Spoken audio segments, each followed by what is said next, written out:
Do you know the unseen part of the playing field in B2B tech and how successful startups are using it to break into seemingly established markets? Good morning, my name is Chris Holscher, and in the next 200 seconds I'll show you how innovators do just that, and it doesn't even require a budget. You may have seen my earlier video about how smart startups are crossing the chasm sooner than their rivals by using the fact that 70% of buyers that are not innovators seek guidance from industry analysts. Today, let's look at the playing field of analyst relations management.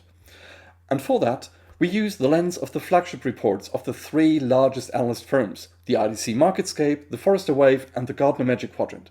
These reports examine the most dominating vendors in a B2B tech product category. They do this via some variation of strength of capabilities or execution on the y-axis and strength of strategy or vision on the x-axis. As a startup, you should not misinterpret these reports as showing the full playing field of any market, because they don't. They only display the 10 to 15 most impactful vendors based on a range of criteria. It's literally the tip of the iceberg, and for a view of the complete market, we need to extend the vertical and horizontal axis to the left and south. Now this gives us the complete playing field, and what I call the magic map to navigate analyst relations management. In the upper right half, the light grey area shows vendors that are generally relevant to analyst clients and therefore relevant to their research in your segment. In the lower left, we have the rest of the market, being vendors that haven't yet demonstrated their strength convincingly enough for analysts to keep them on their radars. And again, this is not a report-like thing, but a view that helps us navigate the game. The dimensions of the axis change, but the concept remains. So whether we use the dimensions of the Gartner Magic Quadrant or the Forrester Wave or the IDC MarketScape, what actually matters is the extended field that opens up through the prolonging of the axis. Now, startups naturally enter on the bottom left. They have not had a chance yet to demonstrate their capabilities or convince analysts of their strategy. But the interesting question is, of course, how do you get towards the upper right? Well, I've observed this for many years, and the typical path looks something like this.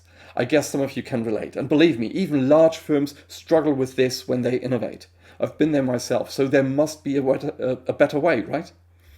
And well, one popular misconception is that startups feel the need to establish many clients and everything must be polished first before they should reach out to analysts at all.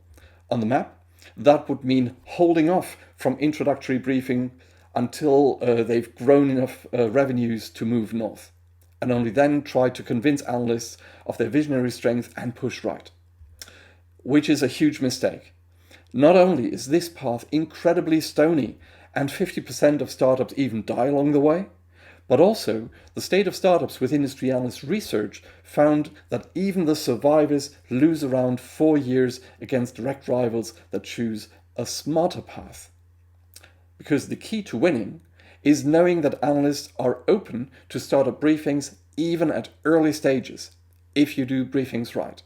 Because for the analyst, it is not primarily about your track record, but about the smartness of your new vector into that market.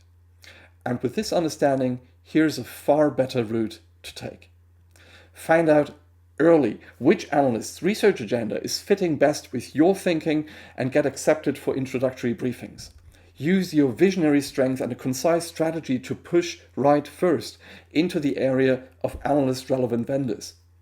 If the analyst requests further updates or a more in-depth follow-up, it indicates an extremely well-informed product market fit, which is great for your planning and attracts better investors and chances, and it changes the term sheets that you're offered.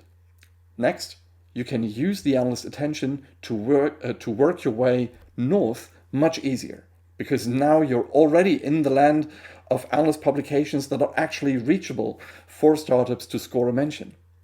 There are proven analyst relations management methods for startups to use with different intensities and align to your needs. You can start with a minimal viable AR approach. You only make sure you're on the right analyst radars because their words helps control your story with buyers when you're not in the room. Or you can support a specific growth priority by using selective analyst relations methods. Or if you must deal with intense competition in your space, you may want to go all in with a strategic AR program. In any case, on this route, you get ROI from day one, and not only once you arrive in the top right area of this map. And best of all, this path makes the most influential market thinkers familiar with your ideas, your thinking. And chances are it can impact the evaluation criteria of these magic quadrants and waves and marketscapes in your category. Essentially, move the playing field your way.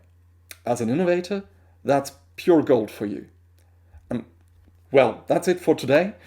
Let me know in the comments what you're thinking, and if you want to learn more about how startups win through analyst relations management, I'm only a click away. Also, the QR code lets you schedule a 30 minutes all-you-can-ask session. But for now, I say thank you so much for watching, and I hope you have a great day.